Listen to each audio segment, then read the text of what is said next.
여러분에게 있어서 가장 견디기 힘든 것은 어떤 것이 있습니까? 여러 가지가 있을 수 있겠지만 제가 힘들어하는 것 중에 하나는 그런 것입니다.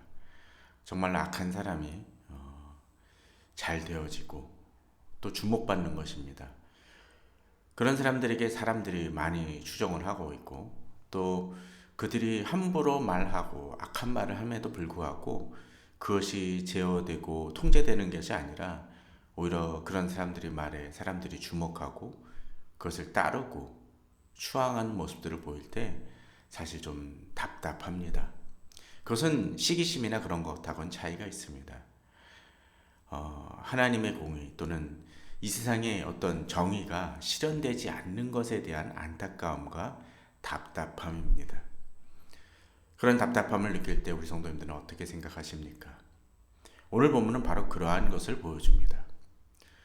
오늘 본문은 앞부분에서 이런 악한 자들의 특징을 특별히 많이 보여줍니다. 1절에 보면 그렇게 얘기합니다. 보악하는 자여, 내가 어찌하여 악한 계획을 스스로 자랑하는가? 하나님 인자하심은 항상 있도다 라고 되어 있습니다. 이들을 포악한 자라고 얘기합니다. 악을 함부로 행하는 이들이라는 것이죠. 또 이런 자들이 어떡합니까? 앞서 얘기를 드렸던 것처럼 그들이 악한 계획을 스스로 자랑합니다. 난 이렇게 살았더니 성공했다라고 얘기를 하고 있고 또 그런 악을 행함에도 불구하고 자기를 통제할 사람이 없다라는 것으로 인해서 자기 악한 계획을 자랑하고 내세우곤 합니다. 그럴 때 우리는 답답합니다. 힘듭니다. 견디기 힘듭니다. 근데 오늘 본문은 이제 그것을 통제하시는 분이 있음을 보여줍니다. 뒤에 가서 그 부분은 좀 더 자세히 설명하겠지만 1절에 보게 되면 하나님의 인자하심은 항상 있도다 라고 되어 있습니다. 또는 선하심이라고도 얘기할 수 있을 것입니다. 하나님의 선하심, 좋으심이 바로 우리 주변에 아니 우리에게 있기 때문에 그들이 비록 악을 행한다 할지라도 결국 그 악은 통제를 받고 그에 대한 대가를 치르게 된다라는 것입니다. 우리는 그 믿음이 있어야 됩니다. 그들은 스스로 자랑하지만 하나님의 인자하심, 하나님의 선하심 앞에서 그들이 어떤 모습인지를 밝혀야 됩니다. 결국 스스로 자랑하는 것처럼 그들은 스스로 자기 자신이 어떤 존재인지를 결국은 평가받게 될 것입니다. 그런데 그들의 모습은 어떻습니까? 2절에도 보게 되면 이제 그들의 모습이 나타나고 있습니다. 2절에 보게 되면 내 혀가 심한 악을 꾀하여 날카로운 삭도같이 간사를 행하는도다라고 되어 있습니다. 또 4절에서도 간사한 혀여 너는 남을 해치는 모든 말을 좋아하는도다라고 되어 있습니다. 입으로 행하는 악을 특별히 여기서 언급을 하고 있죠. 그런데 그 악이 어떻습니까? 혀에서 쏟아내는 것이 심한 악을 꾀한다고 되어 있고 또 심한 악이라는 것처럼 심한 악이 어떻습니까? 나쁜 말, 어떤 을 공격하는 얘기를 들으면 그것이 우리가 뭐라고 얘기하죠? 비수같이 꽂힌다고 얘기되어 있죠. 본문은 날카로운 삭도같이 간사를 행한다고 되어 있습니다. 또 4절에서 간사한 혀라고 얘기하면서 남을 해치는 모든 말을 좋아한다고 되어 있습니다. 이 혀로 행하는 악들이 어떤 악입니까? 남을 해하는 말들이고 또 남에게 깊은 상처를 안겨주는 말들입니다. 우리가 그렇습니다. 사실 악한 사람 중에 직접적인 폭력을 행하는 것도 커다란 악이지만 그들이 행하는 많은 악들 중에 입으로 행하는 악이 무척이나 많습니다. 요새는 입 같은 역할을 하는 것이 또 하나 있죠. 문자나 댓글 같은 경우도 그럴 것입니다. 글로써 남을 상처 주는 경우들도 참 많이 있습니다. 익명이란 이름 속에서 자기가 자신의 의사를 표현할 수 있다는 자유를 누리고 있다는 이름 속에서 악한 일을 행하는 이들이 우리 주변에는 많이 있습니다. 결국 그러한 것들은 마치 날카로운 삭도처럼 사람을 해치고 찌르고 심지어는 죽이기까지 합니다. 또 이들의 혀는 어떻습니까? 3절에 보면 내가 선보다 악을 사랑하며 의를 말함보다 거짓을 사랑하는 도다라고 되어 있습니다. 이들의 악이 그렇습니다. 이렇게 세상을 추구하고 악한 것을 꾀하는 이들은 그 속에서 선한 것이 나올 수 없습니다.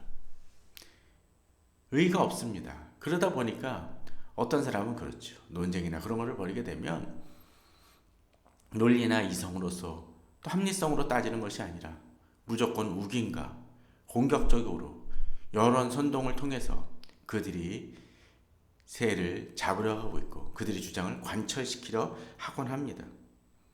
이것이 악한 것입니다. 우리 주변엔 이렇게 사람을 해하는 이들이 참 많이 있습니다. 내가 선하지 않느냐라는 것을 구분짓는 것 중에 하나가 사실은 이런 내게서 나오는 말이 어떤 말이냐가 내 수준이 또 내 중심이 어떠냐가 증명되는 것 같습니다. 내가 남을 해하는 말을 합니까? 남에게 상처 주는 말, 힐난하는 말을 합니까? 충고를 얘기하는 것이 아닙니다. 거짓을 얘기하고 자기를 합리화시키기 위해서 잘못된 것을 옳다고 얘기하는 그런 모든 것들이 우리 자신을 파괴할 뿐만 아니라 상대방을 해하고 상처 주고 죽이는 일을 행합니다. 어쩌면 그저 실질적인 칼로 찌르는 것보다도 말로써 사람을 죽이는 것이 더 잔혹하고 잔인한 짓일지 모릅니다. 우리가 하나님 편에 있는지 아닌지를 구분한다면 내가 쓰는 말이 어떠한지를 살펴보아야 될 것입니다. 또 내가 말하는 것이 얼마나 선하게 이야기하고 있는지를 돌아본다면 내가 어떤 사람인지를 알 수 있을 것입니다. 그러나 하나님께서는 이런 이들, 앞서 1절에서 나온 것처럼 하나님의 인자하심이 영원히 있도다라는 인격하신 인자하심이 항상 있도다라는 그 말씀처럼 하나님은 이런 모든 것들을 묵과하시는 하나님이 아니십니다. 5절에 보게 되면 그런즉 하나님이 영원히 너를 멸하시며 너를 붙잡아 내 장막에서 뽑아내며 살아있는 땅에서 내 뿌리를 빼시리로다 라고 되어 있습니다. 사실 본문을 주의 깊게 보면은 이것이 얼마나 살벌하고 어려운 얘기인지를 보여줍니다. 본문을 보십시오. 하나님이 그러한 자를 어떻게 행하십니까? 영원히 멸하실 것이라고 되어 있습니다. 또 그들이 어떤 일로 범행합니까? 붙잡아 장막에서 뽑아낸다라고 되어 있습니다. 이 장막은 뒤에 가서 좀 더 자세히 보겠지만 이 장막이라는 곳, 자기가 거하는 곳인데 거기서 강제로 끌려 나와 버린다는 것입니다. 곧 그의 안식이 완전히 깨어져 버리는 것을 이야기하죠.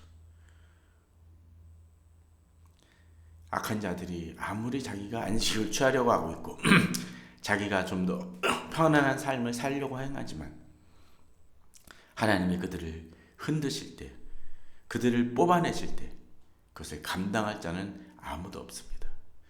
특별히 이것을 극명하게 보여주는 것이 바로 그 뒤에 나오는 9절입니다. 살아있는 땅에서 내 뿌리를 빼시리로다 라고 되어 있습니다. 그는 살아있는 땅에 살고 있는 존재였습니다. 그는 이 세상에서 살아갑니다. 자기가 그곳에서 잘 양분받고 또 자기가 더 성장해서 살아나가려고 노력합니다. 그런데 하나님이 그를 어쩌십니까? 그를 뽑아내신다고 되어 있습니다. 빼버리신다는 거죠. 어느 정도로요? 그 뿌리를 라고 되어 있습니다. 뿌리를 뽑아낼 때 그 식물은 살 수 있는 가능성이 없게 됩니다. 죽을 수밖에 없는 존재로 바뀌어진다라는 것이죠. 하나님이 그들을 그렇게 행하십니다. 깊게 뿌리 내리고 이제는 안전하다고 생각하는 좋은 땅에서 뽑혀져 버림을 받는다는 것이죠. 하나님은 그들이 잘 될 것이라고 말하지 않습니다. 하나님은 그들을 심판하실 것이라고 얘기하십니다. 철저하게 응징하고 그들을 진멸시킬 것임을 5절은 보여주고 있습니다. 세상의 시각과 하나님의 시각은 다릅니다. 그런데 이러한 시각을 하나님만이 가지셔야 됩니까? 하나님을 믿고 하나님의 백성이라 하는 우리도 이 시각을 가질 수 있어야 됩니다. 오늘 6절에 보게 되면 이렇게 얘기합니다. 의인이 보고 두려워하며 또 그를 비웃어 말하기를 되어 있습니다. 의인이 보고 두려워한다라고 되어 있죠. 두려워한다는 것은 무엇입니까? 악인을 두려워한다는 것입니까? 아닙니다. 하나님을 또한 두려워해야 하는 것입니다. 좀 더 구체적으로 얘기하면 하나님의 판단과 하나님의 심판을 두려워한다는 것이죠. 세상 사람들은 악한 이들이 잘 되어지고 힘을 갖고 잘 나가는 것 같은 것을 동경합니다. 그러나 하나님의 사람들은 어떻습니까? 앞서 5절처럼 그들의 종말이 어떠한지를 알기 때문에 6절처럼 이렇게 얘기합니다. 두려워한다라는 것이죠. 그렇게 악한 이들처럼 살아나갈 때 그들의 삶이 영원할 수 없다라는 것을 깨닫고 하나님의 심판이 곧 그들에게 임할 것을 알고 두려워하는 것이 우리들의 정상적인 모습이라는 것입니다. 우리에겐 이런 마음이 사실은 있어야 됩니다. 이들을 심판하실 것이라는 기대가 있어야 됩니다. 그러기에 우리는 세상 사람들이 그들이 잘됨을 동경한 한이 있다 할지라도 우리는 그들을 동경하지 않습니다. 왜요? 곧 심판이 닥칠 것을 우리는 알기 때문입니다. 너무나 잘 알기 때문입니다.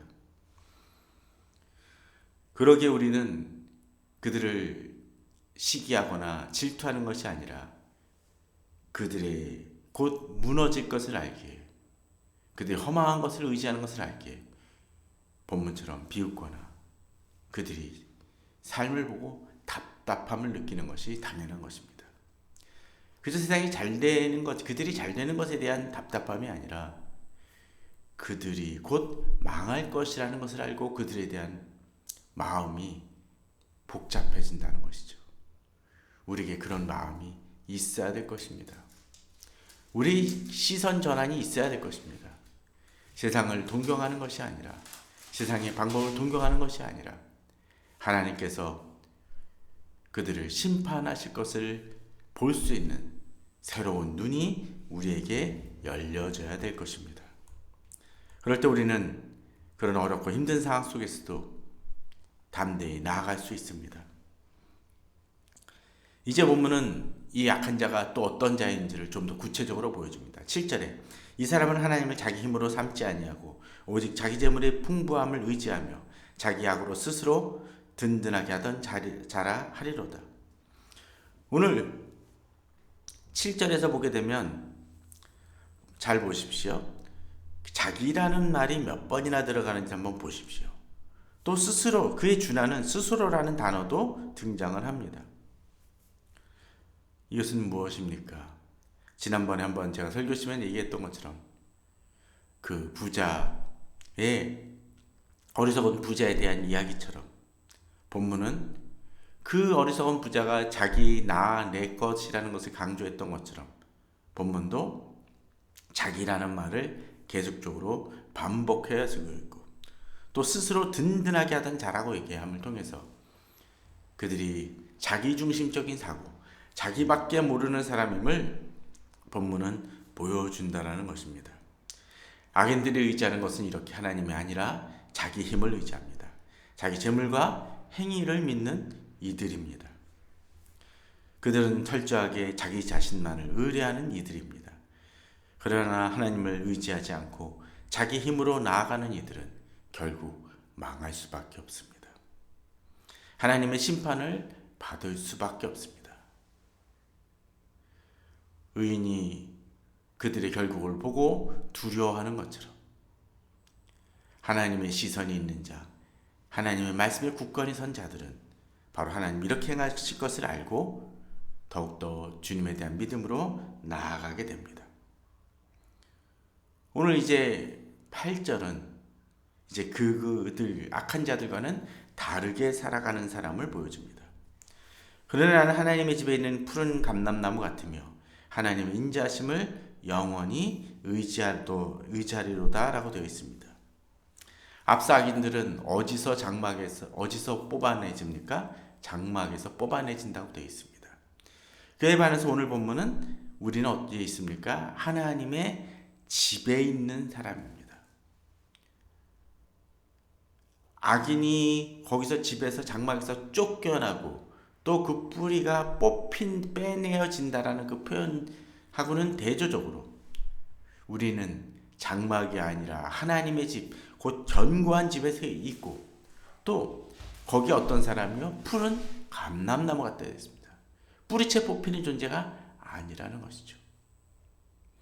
우리에겐 바로 그런 믿음이 있어야 될 것입니다. 앞서 1절의 내용이 또 반복이 되어집니다. 또 다른 각도로 반복이 되어집니다. 1절에 보면 처음에 뭐라고 되어 있었나요? 1절에 보게 되면 하나님 인자하심은 항상 있도다라고 되어 있습니다. 그에 반해서 8절에서는 하나님의 인자하심을 영원히 의지하려다고 되어 있습니다. 악인에게는 하나님 인자하심이, 하나님의 선하심이 그들 앞에 있다는 것, 곧 심판을 의미합니다.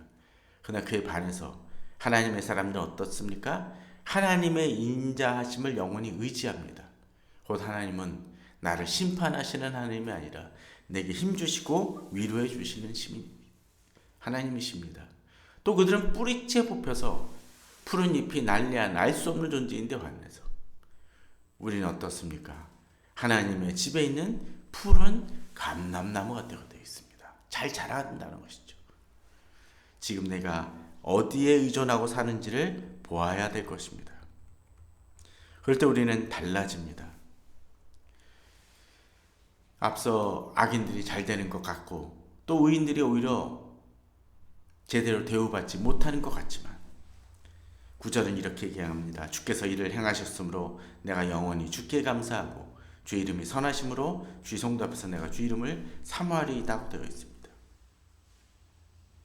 주님이 나를 지켜주시고 돌아보심을 믿기 때문에 우리는 주께 감사합니다.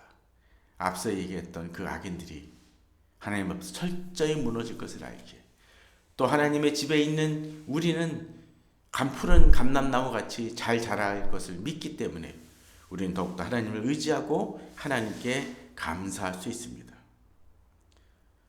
또 우리는 이 신앙과 이 기쁨을 내 주변에 있는 아직 하나님을 알지 못하는 이들 또는 하나님을 알지만 그 신앙이 여린 사람들을 또 공동체에 그것을 나눔을 통해서 하나님의 축복이 또 하나님 우리를 돌보신다는 것이 또 악인으로 살지 말아야 될 이유를 이렇게 발견할 수 있습니다. 그러한 믿음으로 우리 믿음을 지켜나가고 또 주님만 성장해 나아가시는 우리 성도님들 되시기를 주님의 이름으로 축원합니다. 감사합니다.